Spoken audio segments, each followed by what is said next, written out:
गांव की गलियों में सुमन की शादी की तैयारियां चल रही थीं। सुमन के माता पिता ने अपनी बेटी के लिए सुंदर से कपड़े पहने, गहने और उपहार खरीदे। सुमन की सहेलियां सोनू और मोनू और किरण उसके साथ खुशियों में डूबी हुई थी। ममता और सुमन की माँ अपनी बेटी को देखकर भावुक हो जाती हैं। वह जानती थी सुमन की जिंदगी अब बदलने वाली है। मृणाल सुमन का पति एक अच्छा लड़का था, लेकिन ममता को लगता था वह उसकी बेटी के लिए सही नहीं है। शादी के दिन सुमन ने अपने 16 श्रृंगार किए और मृणाल के साथ बंधन में बन गई।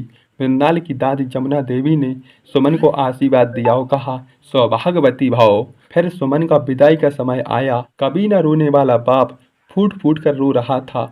माँ की आंखें भी आंसू से भर गईं। भाई का दिल भी दुख से भर गया। विदाई की घड़ी बीत गई। बेटी को ससुराल ले जाया गया। पिता की यादें उसके साथ गईं। माँ का प्यार दिल में बस गया। ससुराल में नई जिंदगी की शुरुआत हुई। नई रस्में हुई, नई परंपरा देखी। सुमन को अपना नया घर पसंद आया, लेकिन पिता की यादें उसके दिल में रहीं। मृणाल की दादी जमुना देवी ने सुमन को गले लगाया और कहा, बेटी तुम हमारी बहू हो, हमारे परिवार की सदस्य हो, तुम्हारा स्वागत है हमारे घर में। सुमन को जमुना देवी की बातें पसंद आई, लेकिन उसे लगा वह अपने पिता की यादें दूर नहीं हो रही हैं। उसने सोचा अपने पिता को कभी नहीं भूल पाएगी, उनकी याद दिल में हमेशा रहेगी। कुछ दिनों के बाद सुमन को अपने पति मृणाल के साथ शहर में जाना पड़ा। नई जिंदगी, नई जगह, नए लोग। सुमन को सब कुछ अनजान लगा, लेकिन मृणाल का प्यार, समर्थन ने उसे सब कुछ भूलने में मदद किया। एक दिन सुमन ने मृणाल से कहा, मैं अपने पिता की यादों में खो जाती हूँ, मैं उन्हें कभी नहीं भूल सकती हूँ। मृणाल ने सुमन को गले लगाया, सुमन तुम्हारे पिता तुम्हें हमेशा याद रखेंगे। दिन बीतते गए। एक दिन ऐसा हुआ, दोनों को एक दूसरे से अलग होना ही पड़ा।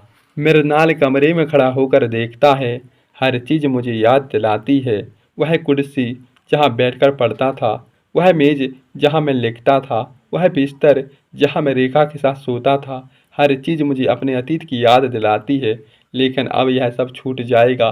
मैं अपने जीवन के नए अध्याय की ओर बढ़ जाऊंगा और रेखा भी नए जीवन की ओर बढ़ जाएगी। हम दोनों अलग रास्ते पर चल पड़ेंगे, लेकिन हमारे दिल में हमेशा एक दूसरे के लिए प्यार और समर्थन रहेगा। मैं कमरे से बाहर निकलता हूँ और घर के आंगन में खड़ा होता हूँ। आंगन में चुप्पी है, लेकिन मुझे लगता है घर की दीवारें मुझसे कह रही हैं, तुम जा रहे हो लेकिन हमेशा याद रखोगी। मैं घर के दरवाजे की ओर बढ़ता हूँ और दरवाजा बंद कर देता हूँ। मैं जानता हूँ घर मेरा कभी नहीं भूल पाएगा और मैं भी घर के लिए कभी नहीं भूल पाऊंगा। मैं शहर में घूमता हूँ, अपने मित्र के घर जाता हूँ। मैंने पहले उन्हें बता दिया था मैं आज बाहर रहूँगा। मैं दरवाज़ा खटखटाता हूँ, मेरा मित्र दरवाज़ा खोलता है। आओ आओ वह कहता है, मैं तुम्हारा इंतजार कर रहा था। मैं उसके घर में प्रवेश करता हूँ और हम बैठकर बातें करते हैं और उसे रेखा के तलाक के बारे में बताता हूँ। वह मुझे समझाता है और मुझे सहारा देता है। और तुमने सही फैसला किया है, वह कहता, तुम दोनों के लिए सबसे अच्छा है। मैं उसकी बात से सहमत होता हूँ। मैं जानता हूँ मैंने सही फैसला किया है, लेकिन फिर भी मुझे अजीब सी खालीपन महसूस होती है। मृणाल के बच्चे कहते हैं, पापा तुम हमेशा हमारे साथ रहोगे ना? मेरा बेटा पूछता है। हाँ बेटा, मैं हमेशा तुम्हारे साथ रहूँगा, मैं कहता हूँ। मैं अपने प्यार और समर्थन का आश्वासन देता हूँ और मुझे समझाते हैं। मैं जानता हूँ मैंने अपने बच्चों के लिए सही फैसला किया है, वे मुझे कभी नहीं भूलेंगे। कुछ दिनों के बाद नए जीवन की ओर बढ़ने का फैसला किया। मैं एक नए शहर में जाकर बसने का फैसला किया, जहाँ वे अपने नए जीवन की शुरुआत कर लेंगे।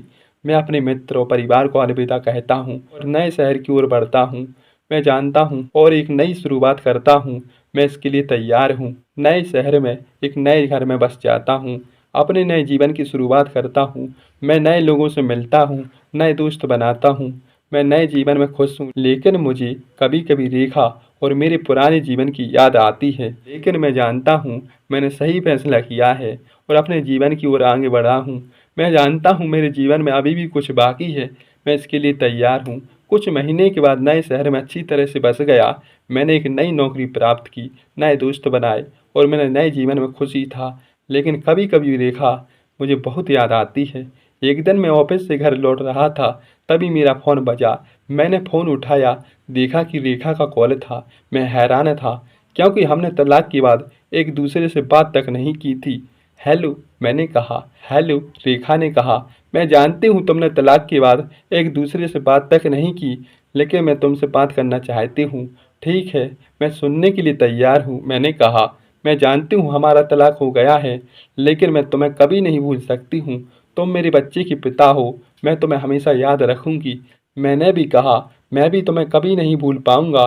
तुम मेरी पहली पत्नी हो और मैं तुम्हें याद रखूंगा। हमने कुछ देर तक बातें की और अपने अतीत की यादों को ताज़ा किया। मुझे लगा कि रेखा ने अपने जीवन में आगे बढ़ने का फैसला किया था। इस बार मुझे अपने नए पति से मिलने के लिए आमंत्रण कर रही थी। मैंने हैरान था, लेकिन मैंने हामी भर दी। मैं रेखा के घर गया, उसके नए पति से मिला। वह एक अच्छा आदमी था और मुझे लगा रेखा ने सही फैसला किया था। उस दिन के बाद रेखा में अच्छे दोस्त बन गए। हमने अतीत को भूलकर अपने वर्तमान में आगे बढ़ने का फैसला किया। मुझे लगा यह हम दोनों के लिए अच्छा है। इस तरह मैंने जीवन के नए अध्याय की ओर बढ़ने का फैसला किया और रेखा ने भी अपने जीवन में आगे बढ़ने का फैसला किया। हमने जीवन में आगे बढ़ने की तैयार थे। तो बताइए दोस्तों, कहानी कैसी लगी? लाइक से सब्सक्राइब कीजिए। Thank you.